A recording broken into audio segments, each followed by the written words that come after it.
I'm Mrs. R, your co-video substitute teacher, and today we're going to talk about reading, and I'm going to read a story to you. But first, let's start talking about what there is to read, because you may not have very much at home. But if you look around, you might have more than you think. But you do want to find something that's going to be able for you to read. I have a book here. It doesn't have pictures. That's, well, the beginning of the chapter. But this is a bigger book. See how thick that is and stuff? It's actually written by somebody I know, in fact. But this one is going to be for your older. You probably need to be in middle school for that, right? So that's not going to work for everybody. If you find any of these, the little golden books, they have a little golden sort of shiny spine.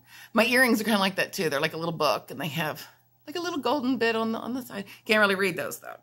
This one is actually about Pete's Dragon. This is a Disney movie, but it's an older Disney movie. So a lot of you may not have seen it. I don't know if it's on Disney streaming. I think it was, because I remember talking about it, but who knows with me? I forget things if I don't write them down. But these are really good. You might find ones like this around. Sometimes your parents even have some left over from when they were a kid.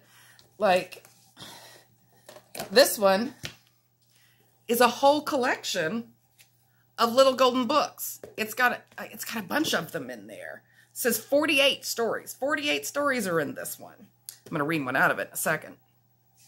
But here's something a lot of people don't think about. Comic books. And comic books aren't all just superhero comics. They come in a lot of different types. Now, I happen to like superhero comics. And you might see if you can find some of those. Or ask your mom to ask if there's anybody who maybe could donate them to you. You cannot, remember, you got to stay 6 feet apart. But they could set it down on your front porch or something like that. These are actually My Little Pony comics. And ooh, look at that.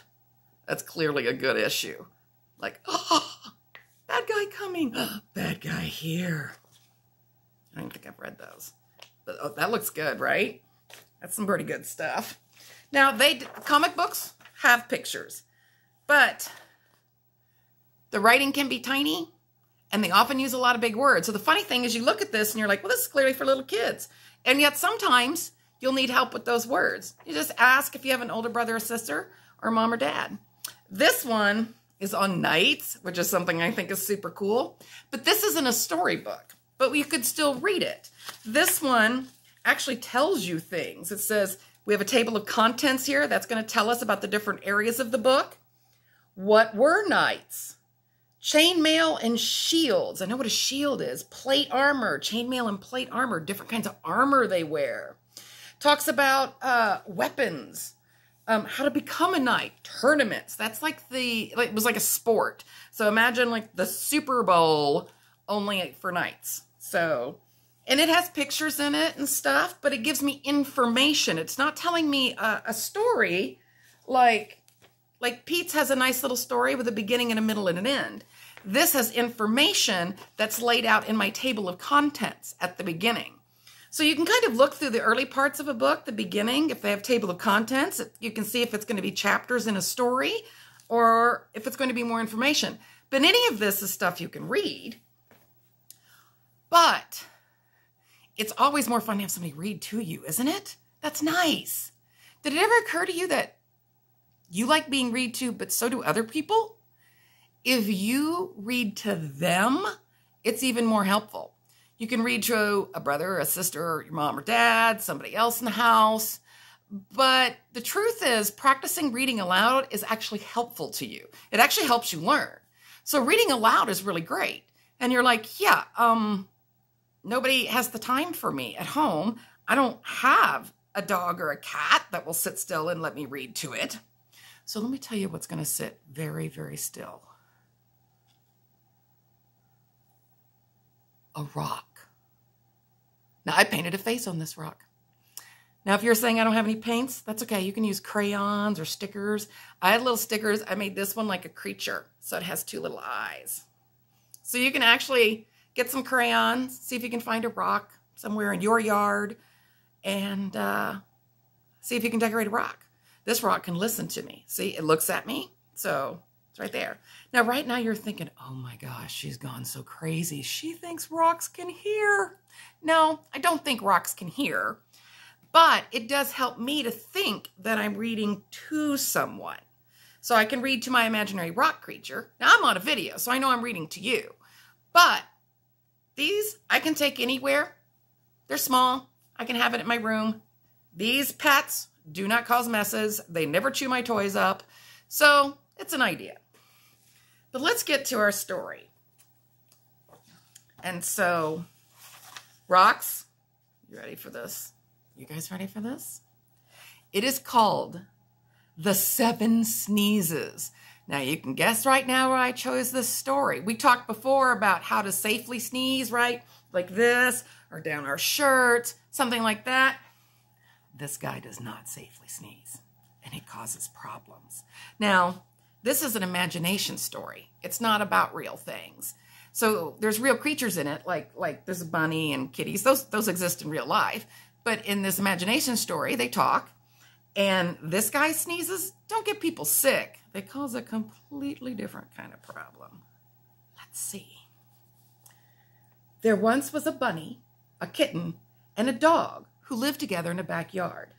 The bunny was white, with long, fluffy ears. The kitten was black, and like all kittens, it had teeny ears. The dog was a great big dog with a great big bark. Everybody was happy. Everybody was satisfied. The bunny loved his big ears. The kitten was glad that hers were tiny, and the dog was proud of his great big bark. One day, a ragman came along in an old wagon. "Any rags today? Any rags today?" sang the ragman. It was a chilly day. The ragman started to sneeze. "Any The bunny, the kitten, and the dog all held their breath until the ragman had finished his sneeze. Achoo! Achoo! Achoo! They were 3 hearty sneezes. So hearty that the ragman was blown out of sight down the road, wagon and horse and all. "Goodness gracious," said the bunny. The kitten and the dog started to say to each other, and then they saw something strange had happened to them.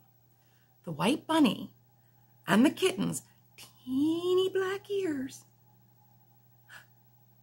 "Why, how silly you both look," said the dog. The black kitten had the bunny's long white ears. The next minute, he felt silly because when he opened his mouth, no great big bark came out. Instead, his voice was only a teeny weeny little meow. Things were certainly mixed up.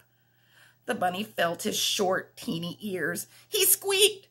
The kitten felt her long, overgrown ears. "Goodness gracious me," she said. But she said it in a terrible, great big bark, and she fell over backwards, so surprised was she to hear herself barking. The kitten saw her teeny ears on the bunny's head. "Give me back my ears," she said. She ran over to the bunny and tried to pull them off. The bunny saw his long ears on the kitten's head. "Give me back my ears," he said. He tried to pull them off too. And the dog ran around them, meowing like a cat. "Oh dear," barked the cat. "What happened to us?" "Everything was fine," meowed the dog, "until the ragman came." The bunny had hiccups. He was so upset. "The sneezes did it," he said between hiccups. They brought him a drink of water. "Now what are we going to do?" said the dog in his baby kitten voice. They thought, and the bunny said, "We must find the ragman and make him put everything back the way it was, if you can." So they set out to find the ragman.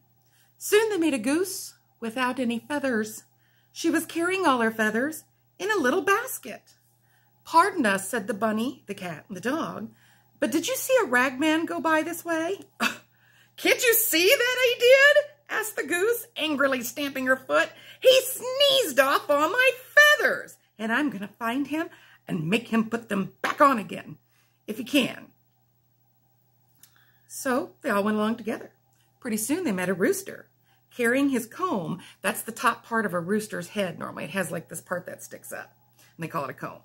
He was carrying his comb in his beak, and his tail feathers grew on the top of his head. "Pardon us," said the bunny, the cat, the dog, and the pink goose, "but did you see—" "The awful rag man," said the rooster angrily. "It's wicked to go around sneezing folks' combs off. I'm going to make him put it back on again, if he can." So they all went along together. And pretty soon they met a little girl standing in the road, curling her toes and crying after 2 long braids had been sneezed right off her head. So she and the animals all went along together. Pretty soon they met a little boy who looked odd because he was only wearing half a jacket and only 1 shoe. He held the other half of his jacket, and the other shoe was stuck tightly upside down on the top of his head. "So you've been sneezed at too?" the little boy said to the animals and the little girl. "Let's find that ragman," he said. "Make him fix us up if he can." So they all went along together and walked until they came to a tumble-down house with an old horse and a wagon in front of it. And inside the house, someone sneezed. The sneeze blew the horse and wagon up into the air. They came down again on top of the roof of the tumble-down house. "This is the right place, all right," said the little boy.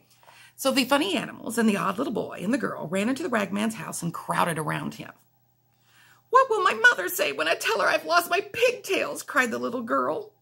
"They'll laugh at me in school with a shoe on my head," cried the little boy. "No one will love me with these little ears," squeaked the bunny. "Or me with these big ears," barked the cat. "How can I guard the house without my great big bark?" meowed the dog. "I'll freeze without my feathers," cried the goose. "No barnyard will have me," said the rooster. "Please don't be angry, my dear," said the ragman. "I guess my sneezes must be magic. I will do my best to sneeze everything right again." So the ragman sat down to sneeze a magic sneeze. "Just sprinkle a little pepper on my nose to help," he said. So the little girl poured a big swish of pepper on the ragman's nose, and suddenly, "Button my shoe, switcheroo!" the ragman sneezed. The furniture flew out the window. The house lifted into the air. So did the horse and the wagon. So did the fence. And they all came down with a bang in an utterly different place. A much nicer place than before. Hey, there's a picture in here. Look. Oh my gosh, look at that stuff. Everything flying. Here's the horse and the wagon. Oh my gosh. That must be, look, he's still sneezing. You can't even see him because he's still got sneezes going on. "More pepper," gasped the ragman. The little girl threw the thing of pepper at him. Then, "Hashoo!" the bunny's ears and the kitten's ears flew into the air and came down in the right places. "Hashim!" the dog jumped up and barked. "Hashim!" the kitten meowed. The feathers in the little basket flew onto the goose again. Fiddle-faddle! The little girl's pigtails were back on her head. Skedaddle! The little boy's jacket and shoes were where they should be. Hoomadiddle! The rooster's comb flew onto his head, and his tail feathers stuck where tail feathers are supposed to be. Everything was back the way it was. Then suddenly, the ragman looked sneezy again. "Run!" he cried. "Run! Well, hold my nose!" So everyone ran all the way home before the ragman could sneeze again. And that's the end. So, he really needed to learn to control his sneezes, didn't he? I can't imagine if a shoe was stuck to my head. I don't think I would want to go anywhere that way. Not probably even to the bathroom to sing or anything, because there'd be a shoe stuck to my head.